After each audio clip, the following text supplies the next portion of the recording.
natin, ito po ang halarawan na ito. Pakita ang kahalagaan ng ating kalikasan. Sa kung saan bibigyan po natin ng halaga ito. Bibigyan po natin ng pansin.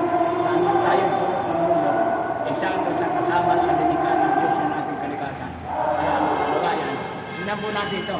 Nandito po may isa rin babae na palamutin. Para makita nila. Kita natin ito. Kabayan. Ito. Yung lalong-lalo na ito sa mga pagsasaya. Itong buhaya na sinasabi. Alam po kapapilala ng buhaya. May buhaya sa ating lipunan, may buhaya ng nasa kalikasan.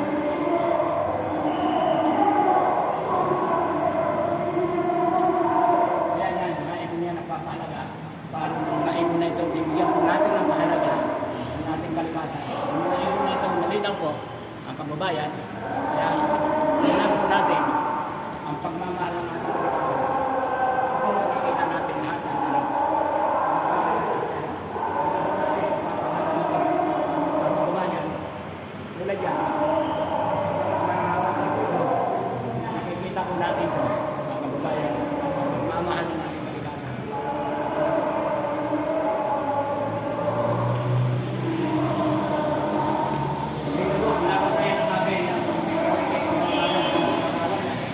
Pahalaga nila ito.